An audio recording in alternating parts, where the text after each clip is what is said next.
आज की जो कहानी है वो एक सिरफिरे थाना प्रभारी की है। और जैसे कि लास्ट क्राइम स्टोरीज में भी मैंने एक आईपीएस रैंक के अफसर का कहानी सुनाया था, किस तरह से वो अपनी पत्नी को तंग करता था और फिर पत्नी ने बाद में जाकर के केस दर्ज कराया। इस केस में भी जो थाना प्रभारी है, गुनाहगार है, वह थाना प्रभारी है। कभी कभी इस तरह का क्राइम जो है सोचने को मजबूर कर देता है कि कुछ लोग यह कहा करते हैं कि जो कम पढ़े लिखे होते हैं या फिर अनपढ़ होते हैं या फिर जो बेरोजगार होते हैं वे ज़्यादा क्राइम करते हैं, और जो पढ़े लिखे इंसान होते हैं जो अच्छी नौकरी में होते हैं वे लोग गुनाह क्राइम को कम अंजाम देते हैं, क्योंकि उनको यह मालूम होता है कि गुनाह करने के बाद उसका क्या सजा होगा। लेकिन जो हाल के दिनों में यूपी में और देश के अलग अलग राज्यों में जिस तरह की जो घटनाएं घटी है उसमें खास करके आईपीएस और डीएसपी रैंक के अफसर जो अवैध संबंध और एक्स्ट्रा मैरिटल अफेयर के चलते तो किसी ने अपने पत्नी को प्रताड़ित करने के कारण जो है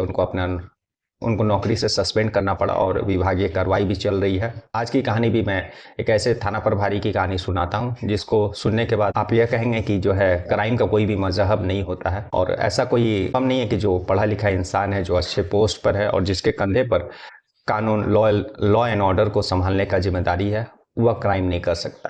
क्राइम किस तरह से किस व्यक्ति के मानसिकता में वह डेवलप हो जाएगा यह बोलना मुश्किल है। नमस्कार, मैं हरेंद्र और आज आप कहानी सुन रहे हैं। झारखंड के जमशेदपुर शहर में एक थाना लगता है सोनारी। यह कहानी उसी सोनारी थाना अंतर्गत आने वाले नौलखा अपार्टमेंट एक रहता है, जहां पर एक मनोज गुप्ता नाम का थाना प्रभारी वहां पर अपनी पत्नी और बेटी और बेटे के साथ रहता है। दरअसल यह घटना जो है 26 जुलाई 2019 की है। नमस्कार, मैं हरेंद्र और आज आप कहानी सुन रहे हैं झारखंड राज्य के जमशेदपुर शहर की। जमशेदपुर शहर में एक सोनारी थाना लगता है। यह कहानी उसी थाना क्षेत्र की 4 सितंबर 2018 एक औरत जिसका नाम पूनम गुप्ता रहता है, वो अपने पति मनोज गुप्ता के अगेंस्ट में कंप्लेन करती है कि वो उसको काफी वर्षों से परेशान कर रहा है और उसको प्रताड़ित कर रहा है, उसके ऊपर हाथ उठाता है। पुलिस जो है उस औरत पूनम गुप्ता का शिकायत दर्ज कर लेती है, और जब पुलिस को यह मालूम चलता है कि यह जो औरत है यह कोई और नहीं है बल्कि अपने ही डिपार्टमेंट की जो मनोज गुप्ता है उनकी पत्नी है पूनम गुप्ता।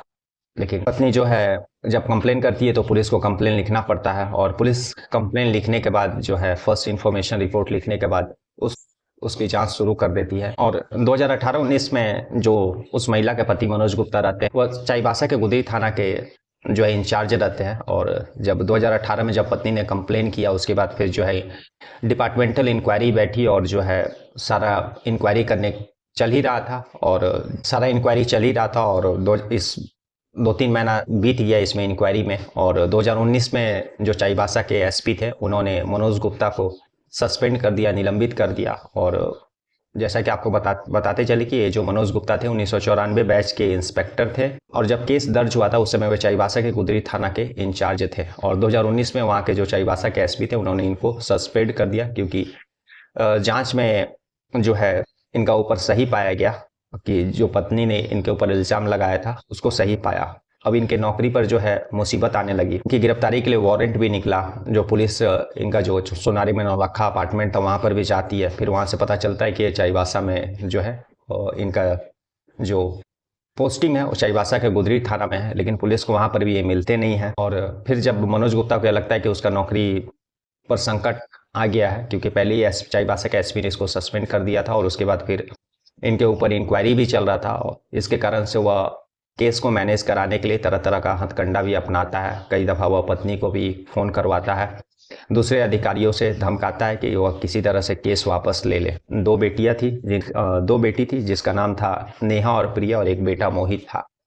और जैसा कि आपको बताते चले कि उनकी पत्नी जो है पूनम गुप्ता वह मुख्य रूप से पटना की निवासी थी, और जहां उनका घर था उसी घर के बगल में एक उनका जो पड़ोसी थे चंदन श्रीवास्तव, जिनका घर से इन लोगों का शुरू से आना जाना था और ये लोग हर सुख दुख में एक दूसरे की मदद करते थे। तो चंदन को जो पूनम गुप्ता अपना भाई मानती थी, और चंदन की माँ सीमा देवी थी। के बाद जो है केस इंक्वायरी चलते रहता है, इनको सस्पेंड कर दिया गया रहता है। तो मनोज गुप्ता को काफ़ी प्रयास करता है कि किसी तरह से केस मैनेज हो जाए, लेकिन जो उनका जो पत्नी रहता है पूनम गुप्ता, और पूनम गुप्ता का जो मुँह बोला भाई रहता है चंदन, वह पेशे से वकील था, वह पूनम का केस देख रहा था, वे लोग किसी तरह से भी केस को मैनेज वापस है कंप्लेन वापस लेने को तैयार नहीं थे, और इधर जो है मनोज गुप्ता को अपने नौकरी का खतरा मंडरा रहा था। उसका ऐसा सोच था, ऐसा वह सोच रहा था कि अगर इंक्वायरी कंटिन्यू रहा तो उसका नौकरी भी जा सकता है, सस्पेंड तो वह हो ही गया है।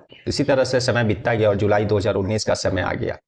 2019 में जब उनकी पत्नी पूनम गुप्ता अपने मायके में थी पटना में, तभी जो है मनोज उन लोगों को फ़ोन करता है और केस को लेकर के इम्पोर्टेंट बात करने के लिए उन लोगों को जमशेदपुर बुलाता है। और जमशेदपुर में सोनारी में ऑलरेडी से मनोज गुप्ता का नौलखा अपार्टमेंट में घर था, जहां पर वो अपनी पत्नी और बेटियों और बेटे के साथ रहा करता था। उसके साथ पूनम गुप्ता के साथ जो उसका मोबोला भाई चंदन और चंदन की माँ सीमा देवी आती है, और वे लोग फिर फ्लैट के अंदर घुसते हैं। और सुबह का समय था, वे लोग बिहार से ट्रेन से आए थे सुबह सुबह, और फिर जो है फ्लैट पहुंचते हैं। और फ्लैट जैसे ही ये लोग ऊपर पहुंचते हैं और घर में अंदर दाखिल होते हैं, तभी जो है मनोज गुप्ता पहले से अपना प्लानिंग करके रखा और अपना सर्विस बंदूक जो रहता वो अपने पास रखा था, और उसी बंदूक से वह अपनी पत्नी पूनम गुप्ता और उसका जो मुंह बोला भाई रहता चंदन और चंदन की माँ जो है सीमा, इन तीनों लोगों पर ताबड़तोड़ गोलियां फायरिंग कर देता है। जैसा कि आपको बताते चले कि मनोज गुप्ता ने अपने पत्नी पूनम गुप्ता को 2 गोली मारा था, चंदन को 3 गोली, और सीमा देवी जो चंदन की माँ रहती है उसके सर में 1 गोली और सीने में छाती पर जो है 4 गोली और पेट में 1 गोली मारा था। तीनों लोग गोली लगने के बाद वहीं पर गिर जाते हैं। और जब यह कांड हुआ था, जिस समय मनोज गुप्ता ने इस कांड को अंजाम दिया, तो उस समय उसकी बेटी और जो मनोज गुप्ता की माँ थी वो अभी उसी फ्लैट में थी। इन लोगों के आंखों के सामने उसने अपनी पत्नी और उसके मुँह बोले भाई की माँ के ऊपर हमला किया था। और हमला करने के बाद वह जो बंदूक लहराते हुए वह उस फ्लैट से निकला और भाग गया। उसके बाद जो है आनंद गोलियों की आवाज़ सुनकर जो है फ्लैट के और लोग आए। उसके बाद फिर आनंद पानन में जो है उसकी पत्नी पूनम गुप्ता, चंदन और सीमा देवी को नज़दीकी अस्पताल पहुंचाया गया, जहां पर सीमा देवी का जो मौत पहुंचने का पहले ही हो गया था, और पूनम गुप्ता और उसका जो भाई चंदन श्रीवास्तव था, इन लोगों का जो हालत नाजुक बना हुआ था। लेकिन धीरे धीरे लोग रिकवरी कर लेते हैं, और फिर जो है पुलिस बयान सबका लेती है। और जो उनकी बेटियां रहती है मनोज गुप्ता की, तीनों बेटियां नेहा, प्रिया और उसका जो बेटा मोहित रहता है, इन सभी लोगों से बयान लेती है। मोहित हालांकि स्कूल गया हुआ था और बेटी नेहा और प्रिया घर पर थी। तो दोनों बेटियों ने बताया कि किस तरह से उनके पापा ने जो है घटना को अंजाम दिया। और जो मनोज गुप्ता की माँ रहती है वह भी बताती है कि बेटे ने ही अपनी पत्नी और जो उसका मुंह बोला भाई था और उसकी जो माँ थी उन लोगों का कत्ल किया है। उसके बाद फिर फरार हो गया। पुलिस जो है मनोज गुप्ता का सर्च वारंट निकालती है और उसको पकड़ने का अभियान तेज कर देती है। और जब पुलिस ने उस घर का सारा छानबीन किया तो पता चला कि मनोज गुप्ता जो है बहुत सारे नंबर अपने नाम से इशू करके रखा था, बहुत सारे फर्जी नंबर उसके पास थे। और ज़्यादा जब पुलिस ने उस सारे नंबरों का CDR रिपोर्ट निकाला, सारा कॉल डिटेल्स निकाला, क्योंकि वो मनोज गुप्ता घटना को अंजाम देने के बाद जो है फरार हो गया था, तो उसको फरारी पता करने के लिए, उसका लोकेशन ट्रेस करने के लिए जब सारे मोबाइल नंबर, सिम कार्ड जो उसके घर से दर्जनों भर मिले थे, उन सारा का कॉल डिटेल्स निकलवाए, तो पता चला कि ज़्यादातर जिस नंबरों से बात होती थी मनोज गुप्ता का, वह नंबर जो है किसी ना किसी औरत के निकले। तो यानी मनोज गुप्ता जो है वह आशिक मिजाज का था। और जैसा कि आपको बताते चले कि न्यूज़पेपर में भी उस समय आया था, और यह पत्नी ने भी इल्ज़ाम लगाया था कि शादी के बाद सब चीज़ ठीक था, और जब वह सोनारी में नौलखा अपार्टमेंट में भी आया तो उस समय शुरुआत में कुछ ठीक था। लेकिन घटना का लगभग 5 साल पहले, जो कि 2019 में घटना हुआ, और इससे ठीक 5 साल पहले प्रॉब्लम चालू हुआ, जब मनोज गुप्ता का संबंध जो है उसी नौलखा अपार्टमेंट में रहने वाले एक अफसर की बीवी के साथ जो है दोस्ती जान पहचान बढ़ने लगा। और जिसके बाद जो है मनोज गुप्ता अपनी पत्नी पूनम गुप्ता के साथ जो है ठीक व्यवहार नहीं करता था, और अपना जो बेटा था उससे भी वह ठीक से बात नहीं करता था, यहाँ तक कि वो अपनी पत्नी पर हाथ भी उठाने लगा। तब जा करके तंग आकर के जो पूनम गुप्ता ने पुलिस कंप्लेन किया, क्योंकि वह लगातार देख रही थी कि उसके जो आदतों में सुधार नहीं आ रहा है, और दिन पर दिन उसके ऊपर प्रताड़ना बढ़ते जा रहा है। तो इसको देखते हुए उसने जो है कंप्लेन किया था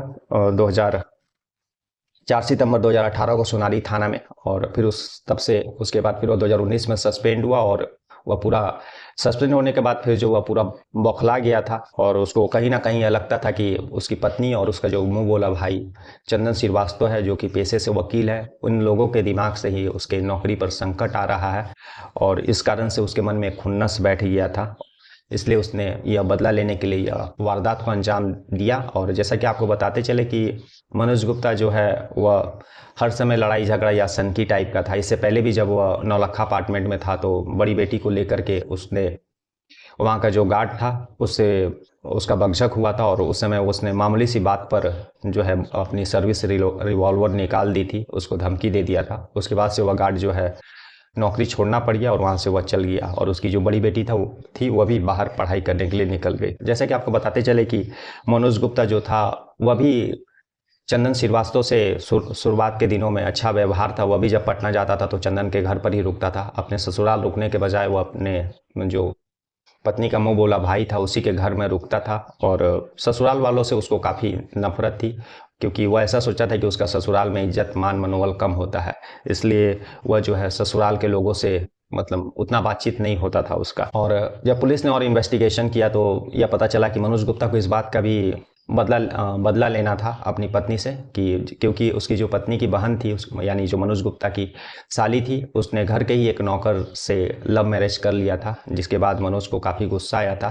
क्योंकि शुरुआत के दिनों में मनोज गुप्ता का जो है अपने साली के साथ भी रिलेशन बन रहा था, लेकिन क्योंकि वो बहुत दफ़ा अपनी साली को लेकर के शॉपिंग मॉल वगैरह जाता था, लेकिन उसकी पत्नी जो है पूनम गुप्ता इस चीज़ को लेकर के बहुत बड़ा ऑब्जेक्शन किया, और जिससे इन लोगों के बीच विवाद चालू हो गया। कुछ सालों के बाद जो है जो पूनम गुप्ता की बहन थी उसने घर के एक नौकर के साथ लव मैरिज कर लिया, जिस चीज़ को लेकर के मनोज गुप्ता के अंदर भी एक बदले का भावना आ गया था। क्योंकि शुरुआत के दिनों में वह भी पूनम गुप्ता का जो बहन थी उसके साथ वह शॉपिंग मॉल वगैरह जाया करता था, यानी उसको पसंद आने लगी थी। पुलिस ने इस मनोज गुप्ता की गिरफ्तारी के लिए बहुत जगह छापामारी की, लेकिन मनोज गुप्ता कहीं नहीं मिला, और अंततः 28 जुलाई 2019 को मनोज गुप्ता सरेंडर करता है। वह बताता है कि वह कपाली में छिपा था, और पकड़ाने के बाद जो है वह पुलिस और मीडिया में यही बयान देता है कि उसको कोई पछतावा नहीं है जो कुछ उसने किया, और जो होना था हो गया, ओके, ऐसा वह बोलता। उसके चेहरे पर कहीं पर भी पछतावे का शिकन नहीं था कि उसके कारण जो है उसने अपने पत्नी को 2 गोली मारा, और उसके कारण एक जो है सीमा देवी मर गई, और इन सारे वारदात के पीछे उसका हाथ है। और अब उसकी नौकरी भी जो है चल गई है, नौकरी से भी उसको हाथ धोना पड़ा। और उसके बाद पुलिस ने सारा इन्वेस्टिगेशन करके सारा बयान लेकर के इसको जेल भेज दिया, और लगभग 5 साल जेल में रहने के बाद इसी साल 15 मार्च 2024 को झारखंड हाई कोर्ट ने उसको जमानत दे दिया। 5 साल से वह जेल में था, और झारखंड हाई कोर्ट जो है 15 मार्च 2024 को इसको जमानत दे दी। उसके बाद से वह बाहर में है, और आगे पुलिस इस केस में क्या करती है और इस केस में क्या सजा आता है मनोज गुप्ता के अगेंस्ट में, वह तो आने वाला समय बताएगा। लेकिन आज की कहानी यही थी कि कुछ लोग ऐसे होते हैं जो शेर के खाल में भेड़िए निकलते हैं। इन लोगों को क्या कहा जाए, जिनके कंधों पर देश और समाज का रक्षा करने का जिम्मेदारी है, जो एक समाज के लिए आइडल है, वे लोग ही इस तरह का घटना को अंजाम देंगे तो समाज में जो युवा वर्ग है उन लोगों पर क्या छाप पड़ेगा, आप सोच सकते हैं। कल हम लोग फिर ऐसी किसी कहानी के साथ मिलेंगे, तब तक के लिए नमस्कार, जय हिंद, जय भारत।